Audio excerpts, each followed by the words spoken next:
On August 28, 1955, Emmett Till was killed.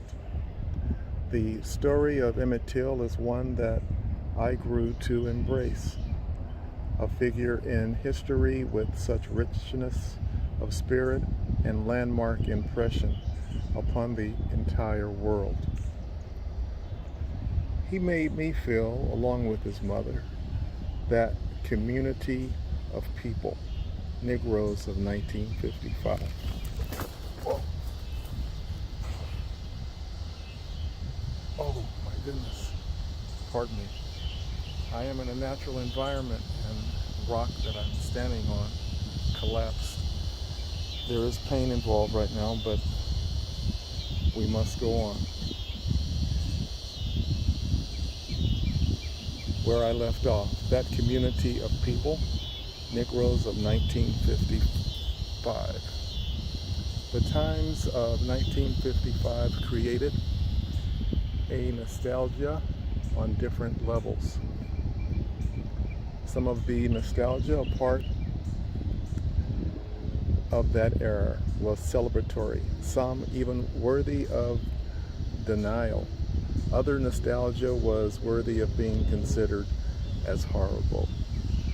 The events of Emmett Till's historic journey from life to death, that death of no invite by him or his family.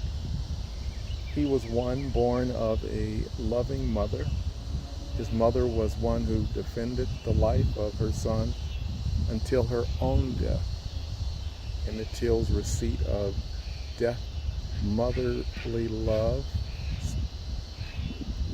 Repeat, Emmett Till's receipt of deep motherly love. Time out.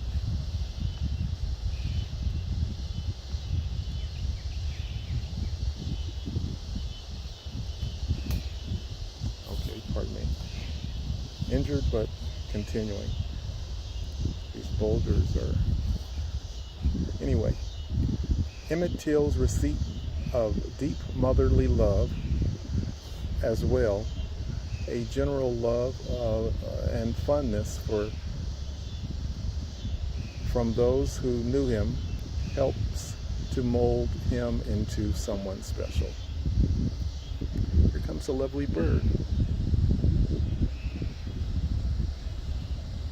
That motherly love helped to mold him into someone special.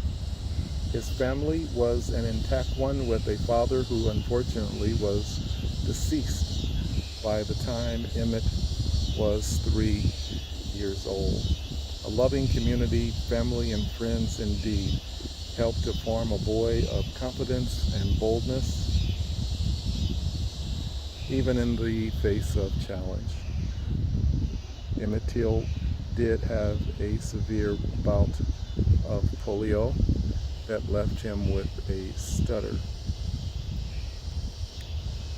Emmett Till and I, in 1955, breathed the same air. I learned to appreciate that fact much later in life. I grew to understand that the boy who traveled down to Mississippi from Chicago, Illinois, went to visit a great uncle and his uncle's wife and his cousins, other family members, and friends in a foreign land. The foreign land was called Mississippi. He, a boy of only 14, from the big city, arrived to the very rural and small Mississippi working community known as Money, Mississippi. He became a legendary symbol of the most vulgar of repercussions, which stemmed out of pure hatred. The days and time of Till down in the Mississippi Delta, nothing less than a de-evolution of humaneness. Even before the arrival of Emmett Till to Mississippi, The normalized acts of hate and murder were already tightly woven into the fabrics of the locale. The entire state, the entire South, albeit the North proved of the same. Dr. Martin Luther King, years beyond 1955, would credit the birthplace and home of Emmett Till, Chicago, as spewing more vitriol than even in the South. The horror of Emmett Till, the horror for Emmett Till, a boy of African descent, skin tone of melanin and an air of presence of self-assurance, would become a part of his legacy in death. The small town of Money, Mississippi, where Emmett visited, allowed little wiggle room under the weight of Jim Crow laws for a boy such as he. All perceived a boy such as he as one in transgression of their way of life. Written as well as unwritten Anglo-Saxon jurisprudence laws compounded the woe of the times for the Negro. The irony, those who set terms for the betterment of civil society by maintaining allegiance to a Southern oligarchy simply made everything worth caring about as a human with melanin-rich complexion worse. It was in 1955, Money, Mississippi, that horrible accusations were made against Emmett Till, the boy who was a visitor from out of state. The accusations themselves are unworthy of detailing at this juncture, but as the story goes and by eyewitnesses' accounts, Emmett Till made a sound that was interpreted as offensive to a local woman. An older cousin's account is certainly noteworthy, for in this book we shall go with what Emmett Till's mother believed to the day she died. What she believed? Her son did not make any purposeful sound with his lips at that dreadful woman who worked in the Money, Mississippi family store. Instead, because of Till's stutter, he was merely doing what he had learned from his mother. She taught him that when words seem hard to get out, to make the air come out as a whistle. So, lo and behold, that is the sound allegedly coming out of Emmett Till's mouth by witnesses including his cousin. So be it. True or false, we're going with his dear mother's account. Because for any other reason than whistling, still a boy of Emmett Till at 14 years old had a judgment of death without rights due. But again, in Jim Crow, Mississippi, rights for the Negro were off the table, non-existent. The more popularized story accounted for, claiming that Emmett Till did other, seemed almost too fantastic. Let me repeat that. The more popularized story accounted for, claiming that Emmett Till did other than whistle, seemed almost too fantastic to believe.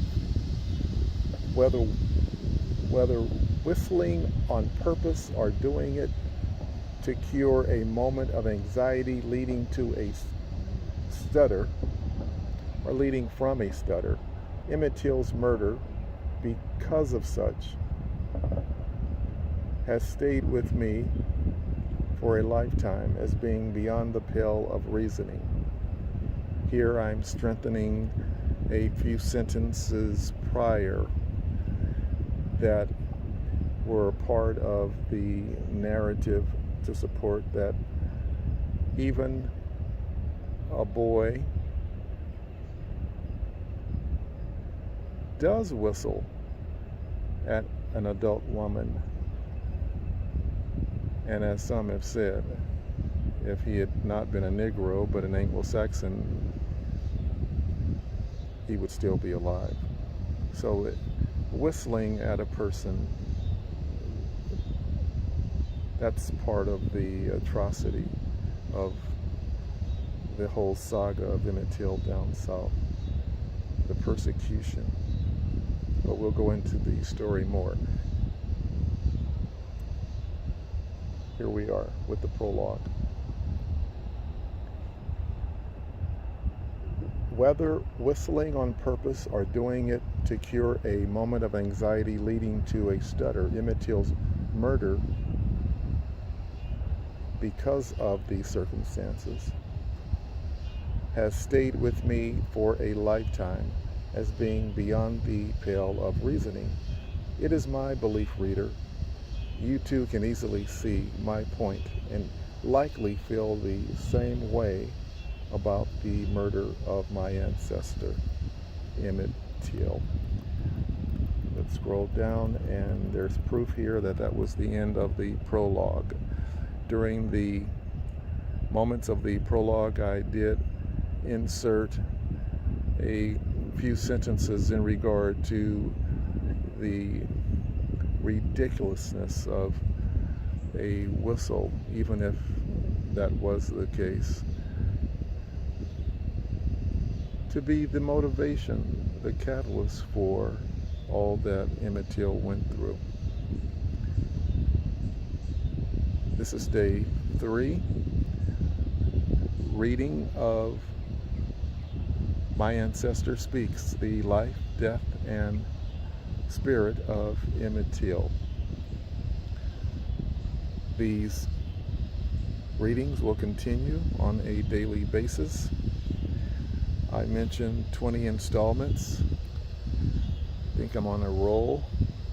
I'm going to go for every day in July. July, his birth month.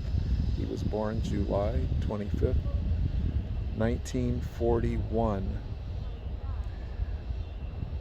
A few weeks, approximately 9 weeks before the birth of the Reverend Jesse Jackson. And he was born maybe, we count from July to January of 1942, those many months before the greatest of all time, Muhammad Ali. Just to give you a picture of the era, of the people that we're familiar with. And Emmett Till would be 80 years old this year.